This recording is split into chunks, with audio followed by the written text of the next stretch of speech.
Bengali story স্টেশনের এই গল্পের আসরে সকল শ্রোতাবন্ধুকে পাঠক তন্ময়ের পক্ষ থেকে আন্তরিক অভিনন্দন। আজ আমি আপনাদের শোনাব হরিনারায়ণ চট্টোপাধ্যায়ের একটি অন্যরকম শিহরণ জাগানো শিকার কাহিনী, আরণ্যক।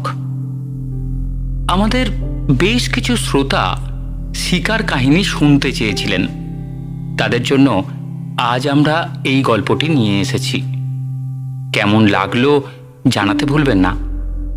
নতুন বন্ধুদের যদি আমাদের এই প্রয়াস ভালো লাগে, সাবস্ক্রাইব করতে ভুলবেন না বেঙ্গলি স্টোরি স্টেশন এই চ্যানেলটিকে। Bengali story station, your story partner. চলুন শুনে নেওয়া যাক আজকের কাহিনী আরণ্যক।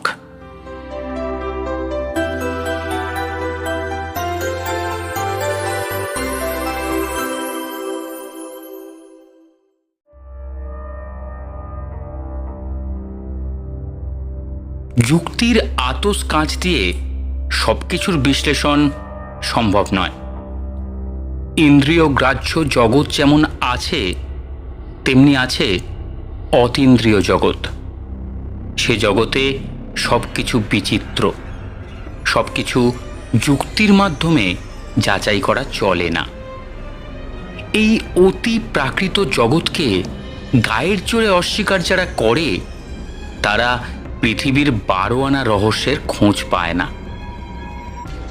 অনেক সময় আমরা মনকে বোঝাই এসব চোখের ভুল, মনের ভুল, যা ঘটেছে নিছক কল্পনা অথবা মনের তৈরি মায়া। কিন্তু সঙ্গোপনে নিজের মনের মুখোমুখি যখন বসি, তখন এসব অবজ্ঞা করা প্রায় অসম্ভব বলে মনে হয়। ভনিতা ছেড়ে আসল ঘটনার কথা বলি। রায়পুর থেকে 36 মাইল পশ্চিমে আধা শহর, নাম খুরশিদগড়। আধা শহর বলছি এই জন্য, পাকা রাস্তা আছে, গোটা কয়েক অফিস, একটা পেট্রোল পাম্প, মোটরের কারখানা। পাকা রাস্তার পরিধি পার হলেই নিবিড় জঙ্গল, ছোট ছোট টিলা। কিছুটা অঞ্চল সংরক্ষিত সরকারি বন বিভাগের। প্রথম এসেছিলাম বছর 10 আগে এক টিম্বার কোম্পানির প্রতিনিধি হিসাবে। কাজ বিশেষ কিছু নয়, জঙ্গল থেকে কাটা কাঠের হিসেব রাখতে হতো, 2 জন কর্মচারী, মাসান্তে তাদের মাইনে দেয়া, আর অবসর সময়ে শিকার। শিকারের হাতেখড়ি হয়েছিল উড়িষ্যার জঙ্গলে। বাবা সেখানে বন বিভাগে ছিলেন, জরিপের কাজে। তিনি হাতে করে শিকার শিখিয়েছিলেন। প্রথমে সম্বর, অ্যান্টিলোপ, তারপর বন্য বোরাহ, আর শেষকালে লেপার্ড। নিজের দক্ষতার ওপর বেশ আস্থা হয়েছিল। এদিক ওদিক থেকে শিকারের জন্য ডাকও আসত। তারপর খুরশিদগড়ে আবার যখন এলাম, তখন আমার পদোন্নতি হয়েছে। এক বিশ্বজোড়া পেট্রোল কোম্পানির আমি ভ্রাম্যমাণ পরিদর্শক। বড় শহর বদলায়, তার রাস্তাঘাট, বাড়ি, বাগান কয়েক বছর অন্তর নতুন রূপে পাল্টায়। কিন্তু খুরশিদগড়ের মতন আধা শহর শতাব্দীর পর শতাব্দী এক রকম থাকে। পুরনো বাসিন্দারা এসে ঘিরে ধরল। কুশল প্রশ্ন, নিমন্ত্রণের হিড়িক, অনেক রাত পর্যন্ত গল্পগুজব। আড্ডা ভাঙবার মুখে আদিবাসীর দল এসে দাঁড়ালো। খালি গা, পরনে নেংটি, চুলে পালক গোঁজা, কারো কারো হাতে টাঙ্গি আর বর্ষা। এদের বাস জঙ্গলের মধ্যে ঝর্ণার ধারে। রাস্তা তৈরির কাজ করে। মেয়ে পুরুষ দুজনেই। সারা বছর এ কাজ থাকে না, বিশেষ করে বর্ষাকালে। তখন এরা জঙ্গল সাফ করে চাষবাস করে, হরিণ কিংবা পাখি শিকার করে আগুনে ঝলসে খায়। বাবু, তুই এসেছিস, এবার বাঞ্চা। মনে হলো চেনা লোক। 10 বছর আগে আমাকে দেখেছে। মুখ তুলে দেখলাম, ঠিক তাই, মোড়ল কথা বলছে। চুলে পাক ধরেছে, কিন্তু পেশি এখনো সতেজ, টান টান চেহারা। আগের বার বাঁচিয়েছিলি? এর আগে একবার চিতার উপদ্রব হয়েছিল। এদের ছাগল মুরগি তুলে নিয়ে যেত। একবার উঠোনে তেল মাখিয়ে একটা বাচ্চাকে রোদে শুইয়ে রেখেছিল দিন দুপুরে। চিতা ঝাঁপিয়ে পড়ে তাকে নিয়ে উধাও। এক বুড়ো কাছে বসে পাহারা দিচ্ছিল। সে মুহূর্তের জন্য দেখল একটা হলুদ ঝিলিক উঠানের ওপর পড়েই আবার মিলিয়ে গেল। সেই সময় এরা দল বেঁধে এসেছিল। বাবু, তোর বন্দুক নিয়ে একবার চল, আমাদের সর্বনাশ হয়ে যাচ্ছে। গিয়েছিলাম। চিতা শিকার সহজ নয়। বন্দুক হাতে সব সময় সজাগ থাকতে হয়। চিতার থাবার তলায় ডানলি পোলোর প্যাডিং, পাশ দিয়ে গেলেও শব্দ পাওয়া যায় না। তাছাড়া এরা গাছে উঠতে খুব দক্ষ। যে গাছের তলায় শিকারী বন্দুক নিয়ে তৈরি হয়ে আছে, চিতা হয়তো ওত পেতে রয়েছে সেই গাছেরই ডালে। সুযোগ বুঝে শিকারির ওপর ঝাঁপিয়ে পড়বে। প্রথমত একটা কিল রাখা হলো। ঝর্ণার ধারে একটা ঝোপের পাশে মরা মোরগ। আমি কাছেই একটা গাছের ডালে বসে রইলাম। একদিন দুদিন গেল, কিছু হলো না। অথচ ঝোপের মধ্যে চিতার ল্যাজ আঁচড়ানোর শব্দ কানে এলো। বার দুয়েক পাতার ফাঁকে তার জ্বলন্ত দুটি চোখও দৃষ্টিগোচর হলো। কিন্তু চিতা বাইরে এলো না। সম্ভবত সে বাতাসে মানুষের গন্ধ পেয়ে থাকবে। বুঝলাম এভাবে তাকে কাবু করা যাবে না। আদিবাসীদের বললাম, তোমরা এক কাজ করো, 3 দিক থেকে ঝোপটা পেটাতে শুরু করো, তাহলেই চিতা বের হয়ে পড়বে। ফাঁকা দিকে আমি তৈরি থাকবো বন্দুক নিয়ে, বের হলেই গুলি চালাবো। এতে বিপদের সম্ভাবনাও যথেষ্ট। মরিয়া চিতা লোকেদের ঘাড়ের ওপরও ঝাঁপিয়ে পড়তে পারে, আর যার ওপর পড়বে তার নিস্তার নেই। কিন্তু শিকারে কিছু বিপদের সম্ভাবনা থাকেই। ঝোপের একটা দিকে ঝর্ণা। ঝর্ণা এখান থেকে অনেকটা নিচে। ঝুঁকে পড়লে তবে তার উচ্ছল জলস্রোত দেখা যায়। ঢালু পাড় জঙ্গলে সমাকীর্ণ। সেদিকে বন্দুক তাক করে আমি বসলাম। এদিকে লোকেরা টিন আর ক্যানেস্তারা পিটতে লাগলো। অত্যুৎসাহী 2-1 কাপড়ের বলে পেট্রোল মাখিয়ে তাতে আগুন জ্বেলে ঝোপের মধ্যে ফেলতে শুরু করলো। কাজ হলো। ঝোপের অন্তরাল থেকে চিতার ক্রুদ্ধ গর্জন শোনা গেল। প্রায় ঘণ্টাখানেক পর ঝোপের মধ্যে একটা তীব্র আলোড়ন। চিতাটা লাফিয়ে শূন্যে উঠল। পরিষ্কার দিনের আলো, আকাশে ছিটে ফোঁটা মেঘ নেই। হলুদ রঙের একটা বলের আকার। চিতা নিজের শরীরটা গুটিয়ে নিয়েছে। কাঁচের মার্বেলের মতন জ্বলছে দুটো চোখ। বড় বড় দাঁতের ফাঁক দিয়ে লাল টকটকে জিভটা বেরিয়ে পড়েছে। প্রায় সঙ্গে সঙ্গেই গুলি করলাম, পরপর দুটো। প্রথমটা পিছনের পায়ের ওপর লাগলো, দ্বিতীয়টা চোয়ালে। শূন্যেই ডিগবাজি দিয়ে চিতাটার নিচের ঘন জঙ্গলের মধ্যে ঢুকে গেল। তার প্রাণে বেঁচে থাকার প্রশ্নই ওঠে না। চোয়াল গুঁড়িয়ে যেতে নিজের চোখে দেখেছি। কিন্তু আফসোস হলো শিকার হাতের মুঠোয় এলো না। খুব অল্প সময়, তবু তার মধ্যে আমার নজর এড়ায়নি। চিতার একটা কান নেই। সম্ভবত বনে বাজারে ঘোরার সময় কাঁটা গাছে লেগে কানটা কেটে গেছে। দ্বিতীয় বৈশিষ্ট্য আরও বিস্ময়কর।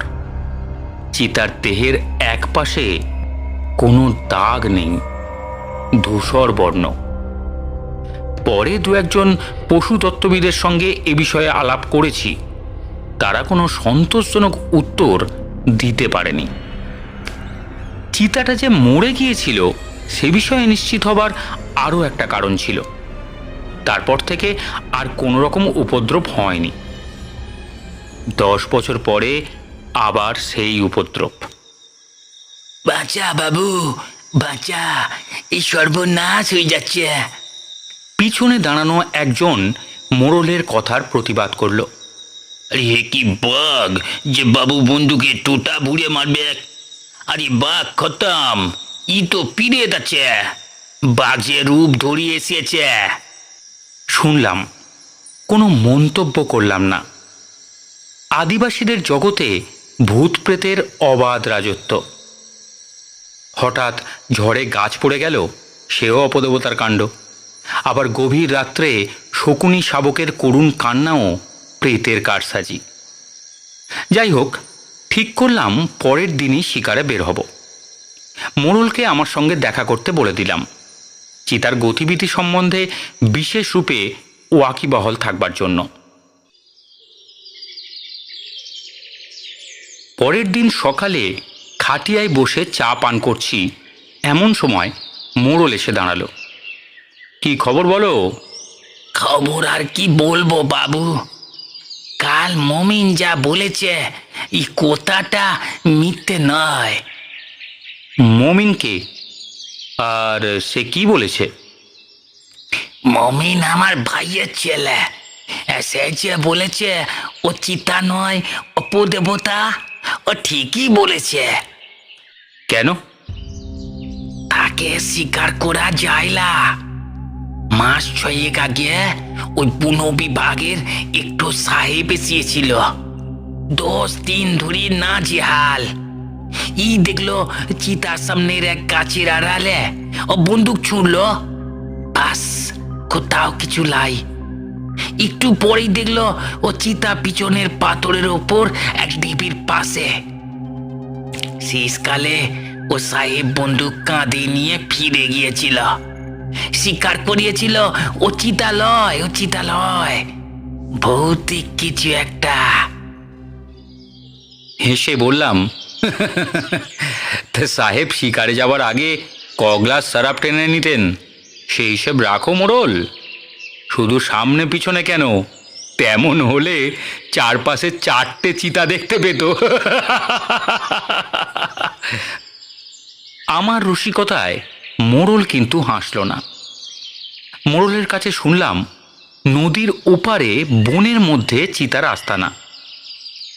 সময় সুযোগ বুঝে সে নদী সাঁতরে এপারে চলে আসে। দুপুরে যখন এপারের মাঠে আদিবাসী ছেলেরা গরু ছাগল চড়াতে আসে, তখন তাদের অন্যমনস্কতার সুযোগ নিয়ে চিতা ছোট সাইজের গরু কিংবা ছাগলের ওপর লাফিয়ে পড়ে।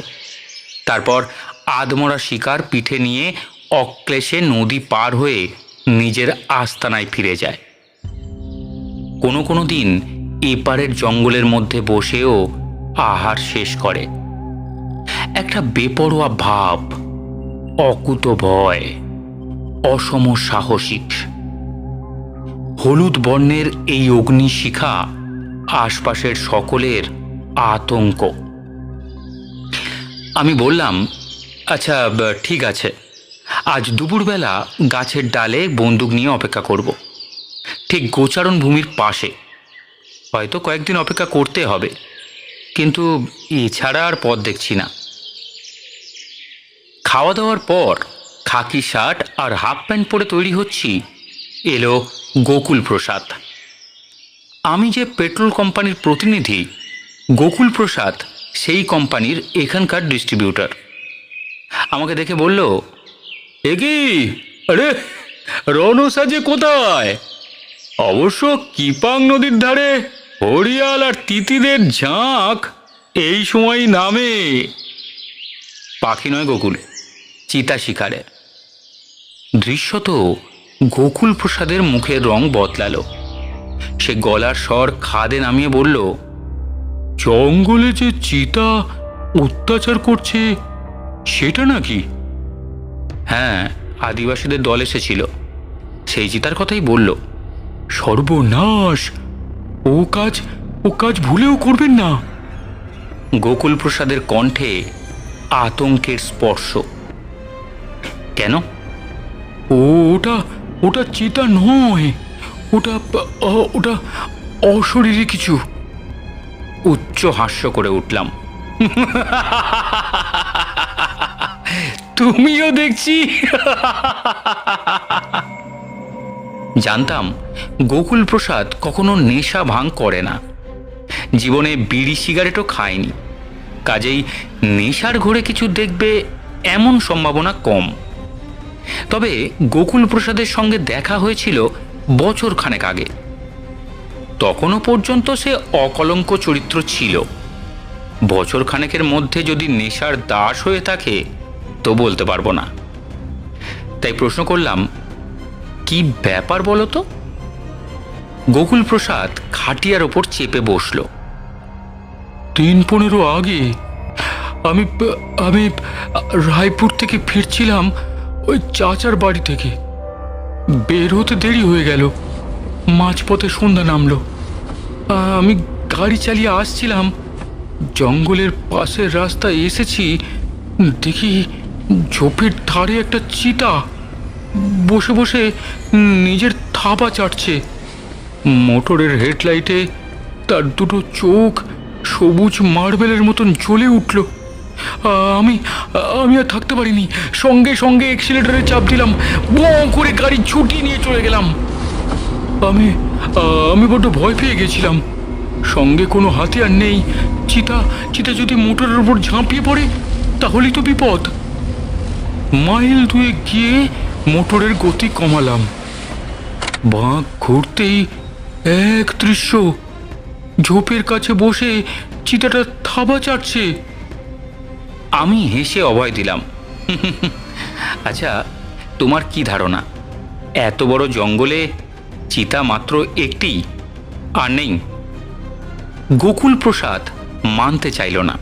সে বলল, কিন্তু কিন্তু এক চিতা, সে বিষয়ে আমার সন্দেহ নেই। এক সাইজ, এক বসার ভঙ্গি, পর পর 4 বার এক দৃশ্য দেখলাম। আমি আর কিছু বললাম না। এদেশে সিদ্ধি পান নেশার মধ্যে পরিগণিত হয় না। খুব সম্ভব চাচার বাড়িতে গোকুল প্রসাদ সিদ্ধির শরবত পান করে থাকবে। তারই কল্যাণে রাস্তার দুপাশে কেবল চিতাই দেখেছে। একটু বসে গোকুল প্রসাদ চলে গেল। তারপরেই মোড়ল এলো। আমি তৈরি ছিলাম, মোড়লের সঙ্গে বের হয়ে পড়লাম। এবার কি কিল হবে? পথে যেতে যেতে জিজ্ঞাসা করলাম। একটা একটা ছাগলের বাচ্চা এনেছি, ওই সেটাকে গাছের তলায় বেঁধে রাখবো। ও তুই মাঞ্চা বেঁধে ওই গাছের ডালে বসবি। এমন ব্যবস্থায় সন্দেহ প্রকাশ করলাম, কিন্তু চিতার পক্ষে গাছে ওটা মোটেই অসুবিধাজনক নয়। মোড়ল বলল, হ্যাঁ, সেই ব্যবস্থাও করা হয়েছে। ও তো গাছে উঠে গেলে ও জঙ্গল থেকে কাঁটা গাছ না ও তোলায় রেখে দেবো। কাঁটা গাছ দেখলে ও বাঘ সেদিকে ঘেঁষে না। আয়োজন অবশ্য ভালোই, কিন্তু কোনো কারণে বিপদের সম্মুখীন হলে দ্রুত গাছ থেকে অবতরণ করার পথ বন্ধ। আমি শুধু মোড়লকে জিজ্ঞেস করলাম, আচ্ছা, যে গাছে মাচা বাঁধা হবে তার আশেপাশে অন্য গাছ আছে? মোড়ল মাথা নাড়ল। না। আমার এ প্রশ্ন করার উদ্দেশ্য, চিতাটা পাশের কোনো গাছে উঠে আমার উপর ঝাঁপিয়ে পড়তে পারে কিনা।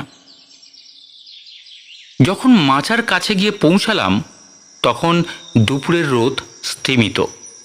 এমনিতেই ঘন অরণ্যের মধ্যে সূর্যালোকের প্রবেশ নিষেধ। জনচারেক লোক অপেক্ষা করছিল। একজনের হাতে দড়িতে বাঁধা ছাগল ছানা, সেটার পরিত্রাহী চিৎকারে অরণ্য মুখরিত। আমি ভেবেছিলাম আমার সঙ্গে কেউ একজন মাচায় থাকবে, কিন্তু কার্যকালে দেখা গেল কেউ থাকতে রাজি নয়। এমনকি মোড়লেরও বাড়িতে মেয়ের অসুখ। তবে যাবার সময় মোড়ল আশ্বাস দিয়ে গেল, আমাকে বেশিক্ষণ অপেক্ষা করতে হবে না। ছাগলছানার চিৎকারে আকৃষ্ট হয়ে চিতাটা শীঘ্রই দেখা দেবে। তাছাড়া এই সময় বনের জন্তুরা অনেকেই নদীতে জল পান করতে আসে। অতএব গাছে হেলান দিয়ে বন্দুক কোলে নিয়ে চুপচাপ অপেক্ষা করতে লাগলাম। রোদের তেজ ম্লান হয়ে এলো, গাছের ছায়া দীর্ঘতর। দু একটা মেটে রঙের খরগোশ ইতস্তত দৌড়দৌড়ি শুরু করলো। পাখিরা বাসায় ফিরল।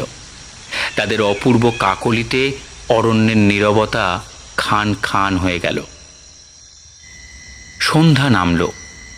ঝোপে ঝোপে জোনাকির ঝাঁক, দূরে দু একটা ময়ূরের ডাক শোনা গেল, কিন্তু চিতাটার এখনো পর্যন্ত দেখা নেই। আরও আশ্চর্য, ছাগলছানা নির্ভয়ে ঘুমোচ্ছে। কোনো দিক থেকে কোনো উপদ্রব হতে পারে এমন চিন্তা তার নেই।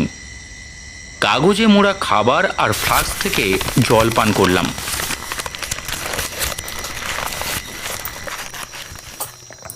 বুঝতে পারলাম সারাটা রাত এই রকম ত্রিশঙ্কুর মতনই কাটাতে হবে। এই সময় গাছ থেকে নেমে ফেরার চেষ্টা বাতুলতা। একটু বোধহয় ঘুমিয়ে পড়েছিলাম। নিশাচর পাখির কর্কশ কণ্ঠস্বরে ঘুমটা ভেঙে গেল। ছাগলছানা তখনও অঘরে ঘুমোচ্ছে। ঝোপের পাশে দুটো জ্বলন্ত দৃষ্টি। বুঝতে পারলাম চিতা ঝোপের মধ্যে অপেক্ষা করছে, সুযোগ বুঝে শিকারের ওপর ঝাঁপিয়ে পড়বে। এখন আর অন্ধকার নেই। চাঁদের অমল জ্যোৎস্নায় বনভূমি যেন স্নান করে উঠেছে। আমি যেদিকে বসে আছি সেদিকটা অন্ধকার, ঘন পাতার রাশির জন্য, কিন্তু গোচারণ ভূমি, নদীর পার, ছোট ছোট ঝোপ সব দুধের মতোই সাদা। ঝোপটা নড়ে উঠল। আমি বন্দুক নিয়ে তৈরি ছিলাম। চিতা খুব আস্তে আস্তে ঝোপ থেকে বাইরে এসে দাঁড়ালো। চিতাটা পরিষ্কার দেখা যাচ্ছে, কোথাও একটু অন্ধকার নেই। আমি এক ঝলক দেখেই চমকে উঠলাম। একটা কান কাটা, শরীরের একদিকে কোনো দাগ নেই, ধূসর বর্ণ। তার অর্থ বছর 10 আগে যে চিতাকে গুলি করে হত্যা করেছিলাম, পরলোক থেকে সেই চিতা ফিরে এসে আমার সামনে দাঁড়িয়েছে। অবশ্য মুহূর্তের জন্য এমন একটা চিন্তা আমার মনকে আচ্ছন্ন করেছিল। তারপরই মনকে বোঝাতে শুরু করলাম যুক্তি দিয়ে, বুদ্ধি দিয়ে। কাঁটা ঝোপের আঘাতে যে কোনো জন্তুরই কান কাটা যেতে পারে, এর মধ্যে আশ্চর্যজনক কিছু নেই। বিশেষ করে সিংহ, বাঘ, চিতা, যারা শিকার ধরবার আগে গুঁড়ি মেরে চলে। আর দেহের কিছুটা ধূসর হওয়াও বিচিত্র নয়। কে জানে সামনে দাঁড়ানো চিতাটা 10 বছর আগে নিহত চিতার বংশোদ্ভূত কিনা। চিতার গন্ধে ছাগলছানা জেগে উঠেছে। শুধু জেগে ওঠা নয়, বিপদের গুরুত্ব বুঝতে পেরেছে। তারস্বরে চিৎকার করছে আর দড়িটা ছেঁড়ার জন্য প্রাণপণ চেষ্টা করছে। আশ্চর্য, চিতার লক্ষ্য কিন্তু ছাগলছানা নয়। সে এক দৃষ্টে আমার দিকে দেখছে, দুটি চোখে প্রতিহিংসা বিচ্ছুরিত। একটু চিন্তায় পড়লাম। কিছু বলা যায় না। যে ডালে আমি বসে আছি সেটা এমন কিছু উঁচুতে নয়, 2-1 চেষ্টা করলেই নাগাল পেয়ে যেতে পারে। তারপর দুজনে জড়াজড়ি করে কাঁটার স্তূপের ওপর পড়ব। বন্দুক ঠিক করে বসে রইলাম। চিতা শূন্যে লাফ দিলেই ট্রিগার টিপব। দোনলা বন্দুক, প্রয়োজন হলে দ্বিতীয় গুলি ছুটতে হবে। ঠিক তাই। চিতাটা নিচু হয়ে মাটির সঙ্গে নিজেকে প্রায় মিশিয়ে দিল। প্রবল বেগে ল্যাজটা আঁচড়াচ্ছে। ল্যাজের ঝাপটায় শুকনো পাতার স্তূপ ইতস্তত উঠতে লাগলো। দৃষ্টি কিন্তু আমার দিকে। কয়েক মুহূর্ত, তারপরই চিতা লাফ দিল। সঙ্গে সঙ্গে গুলি ছুঁড়লাম। ঠিক পাঁজরে গিয়ে লাগলো। শূন্যেই মুখ বিকৃত করে চিতাটা পাক দিয়ে সশব্দে মাটির উপর পড়ল। 4 পা প্রসারিত করে মরণ যন্ত্রণায় সমস্ত শরীরটা বার কয়েক কুঞ্চিত হলো, তারপর স্থির হয়ে গেল। এখন নামা বিপজ্জনক। তাছাড়া আমার নামার উপায়ও ছিল না। তলায় কাঁটার স্তূপ। অনেক শিকার কাহিনীতে পড়েছি, বাঘ নিস্তেজ হয়ে পড়ে থাকে মৃতের ভান করে। উৎফুল্ল শিকারী কাছে গেলে তার প্রচণ্ড থাবার আঘাতে কিংবা দংশনে প্রাণ হারায়। ঠিক করলাম সারাটা রাত গাছের ওপরই থাকব। যা কিছু করার ভোরের আলো ফুটলে করাই সমীচীন হবে।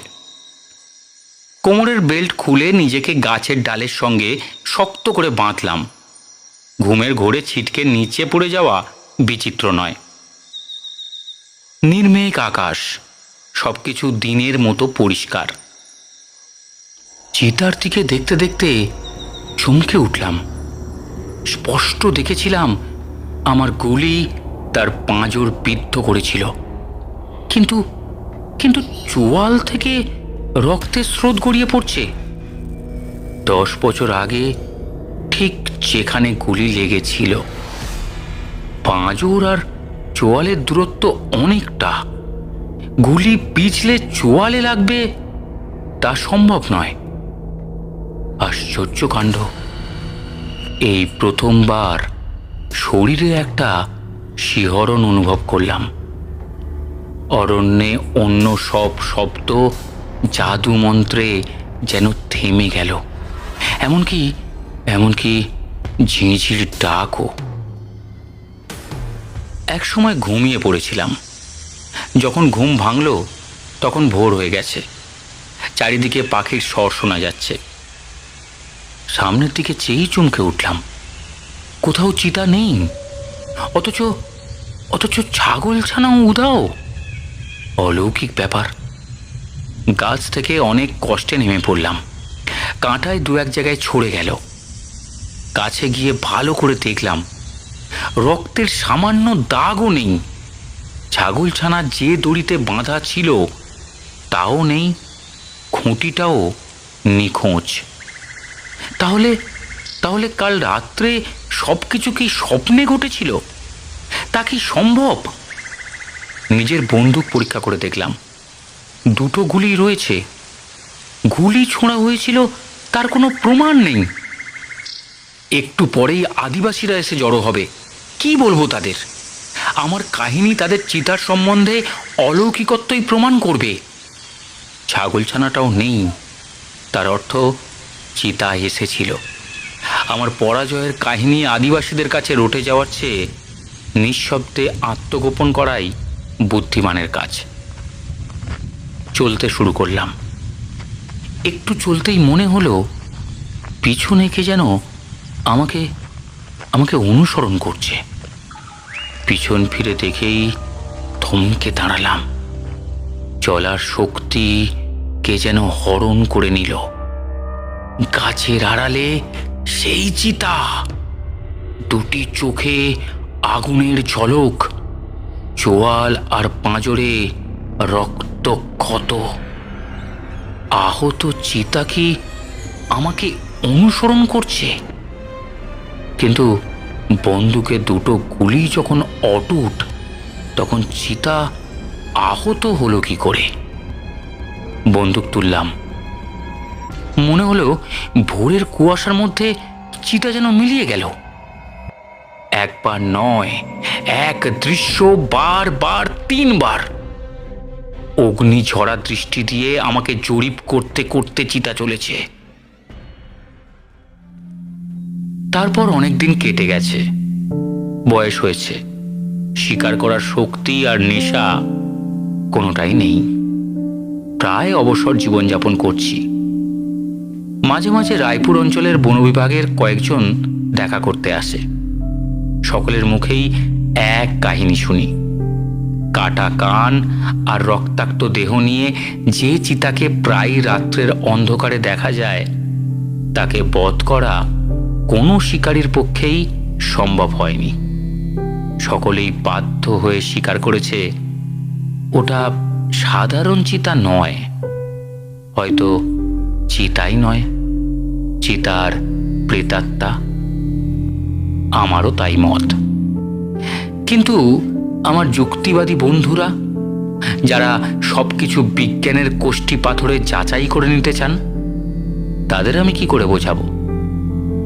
অতীন্দ্রিয় জগতের রহস্য যুক্তি নির্ভর নয়, বিশ্বাস নির্ভর।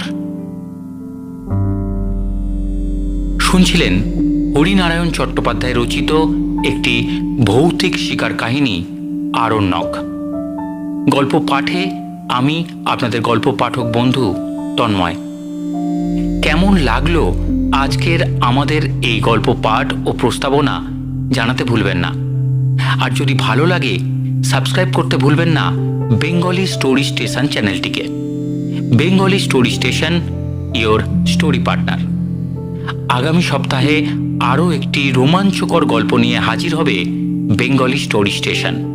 ততদিন ভালো থাকবেন, সুস্থ থাকবেন, গল্পে গল্পে থাকবেন। আজকের মতো ধন্যবাদ।